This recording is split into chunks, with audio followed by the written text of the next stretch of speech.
원고 입장에서 상간을 한 상간남 또는 상간녀의 행위가 굉장히 장기였고 그 다음에 그 행위 태양 자체가 찌른 경우에 걸렸는데 또 그럴 때 이런 경우에 통상적으로 청구하게 되죠, 그죠? 그렇죠, 맞아요. 안녕하세요, 주변들의 조민근 변호사. 안녕하세요, 송재승 변호사입니다. 요즘에 네. 저희 법인의 사건을 보면 네. 소위 말하는 상간녀 네. 사건이 사실 좀 많은 것 같아요. 예. 원고 입장에서 상간자 소송을 제기해서 소장을 법원에 딱 접수할 때 통상적으로 얼마를 기재해서 청구하는지 우리 조민근 변호사님은 아주 잘 알고 계시죠? 둘 중에 하나가 가장 많은 것 같아요. 네. 3천만 원 네. 내지는 5천만 원인데 네. 3천만 원은 절대 3천만 원을 청구하지 않아요.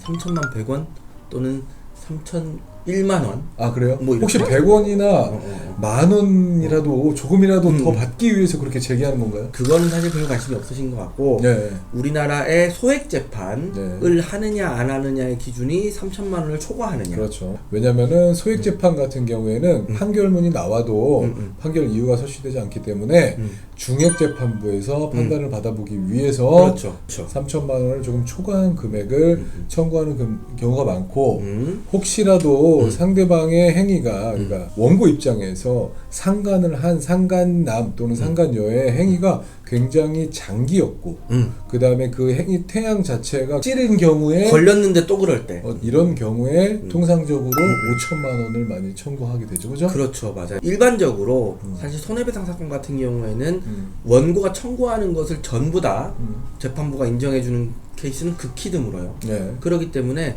원고가 얼마를 청구하느냐에 따라서 재판부가 조금 더 올려줄 수 있거든. 예를 들어서 이 사건이 아무리 3천만 원짜리를 받을 수 있는 사건이라고 하더라도 원고가 3천만 100원 이렇게 청구하면 3천만 원 인정 잘 안 돼요. 그렇잖아요. 그렇죠. 5천만 원 청구했을 때 3천만 원 이상 줄 생각이 있어지는 거지 3천만 원 딱 맞춰서 재판부가 잘 안 해주기 때문에 그렇지. 그런 부분도 사실 있어요. 두 번째로 피고가 소장을 받았을 때 3천만 원 소장을 받았어요. 혹은 5천만 원 소장을 받았어. 그럼 피고가 이 금액을 큰일 났다. 내가 한 행위가 맞는데 라고 인정을 한다면 3천만 원 다 줘야 되느냐? 5천만 원 이거 다 줘야 되는 건가? 이런 궁금증을 가질 수가 있어요. 그렇죠. 그렇다고 한다면 실제로 판결이 선고됐을 때 네. 상간남 내지 상간녀에게 손해배상금으로 인정되는 금액은 얼마 정도가 인정이 되죠?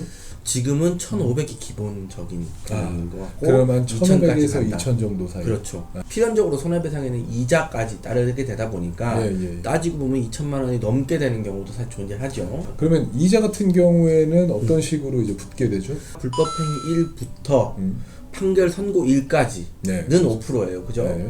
그리고 판결 선고가 된 다음 날부터 다 갚는 날까지는 소송 촉진 등에 관한 특례법에 따라서 연 12%의 이자가 지금 붙죠. 이제 개인적인 사정에 따라 가지고 피고가 정말 어리고 사회 초년생이고 그렇죠. 대신 이제 상간에 했던 그 남편이 예를 들면은 뭐 핸드폰 대리점을 운영하는데 사장님이고 이 상간했던 이 어린 사회 초년생 뭐 직원이었다던가 그렇죠. 뭐 예를 들면 이런 상태에서 상간을 한 게 맞아. 그렇다고 한다면은 좀 판사 입장에서는 약간 좀 선처를 해줘야 되지 않나라는 고민을 하게 되죠. 그럴 때에도 뭐 1,000만 원 이하로 하회를 해서 인정이 되기도 합니다. 그냥 좋은 관계로 뭐 예를 들면 오빠 동생 사이로 뭐 서로 덕담만 주고받으면서 대신 애틋하게 이야기한 것만 있고 상간을 했는지 성행위를 했는지 안 했는지는 모른다 라고 했을 때에는 어떻게 인정이 되죠? 그런 경우에는 사실 제가 뭐 아예 기각시킨 사건도 있지만 법원에서 조금 적게 인정하기도 해요. 그렇죠. 그러니까 예를 들어서 3천만 원 청구했는데 애매하긴 한데 기각시키긴 좀 그래. 그렇지. 재판장도 이제 그런 생각을 하거든요.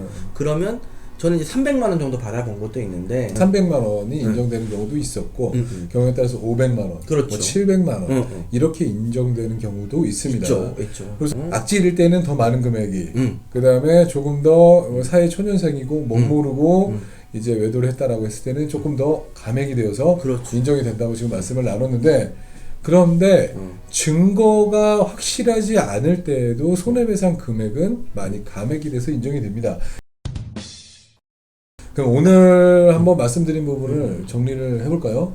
정리해보면은 일반적으로 한 3가지로 정리를 해볼 수 있을 것 같아요. 네. 일반적으로 상간자 소송에서 원고가 소장을 접수할 때에는 3천만 원 내지 5천만 원 정도의 속가를 기재해서 청구하게 된다. 그리고 두 번째는 이렇게 소장이 3천만 원 내지 5천만 원에 기재가 돼서 피고가 소장을 송달받더라도 이거 모두 다 청구 금액 그대로를 지급해 줘야 되는 거는 당연히 아니고 법원에서 최종적으로 판결을 받은 판결금만 지급해 주면 되는데 통상 지금은 상간행위가 어느 정도 입증이 된다고 하면 1,000만 원에서 한 2천만 원 사이로 인정이 된다. 그리고 세 번째 포인트는 외도가 너무 장기간이고 그렇죠. 악질이고 했을 때에는 2천만 원이 넘기도 하고 맞아요. 그리고 그 상간했던 상간남 또는 상간여가 사회 초년생이고 뭐 사회적 지위가 굉장히 낮았고 이런 경우에는 1,000만 원 이하로 내려가기도 하고 맞아요. 경우에 따라서는 입증이 충분히 되지 않았을 때에도 1,000만 원 이하로 인정되기도 한다. 오늘은 그죠? 그러면 기본적인 정보를 알려드리고 정리하기 힘들었다. 구체적으로 또 이제 네. 하나하나 네. 쪼개가지고 나중에 한번 또 보죠. 그렇죠. 이거에 대해서는 사실 증거 하나 예를 들면은 그렇죠. 우리 카카오톡 메시지 과연 증거가 될까?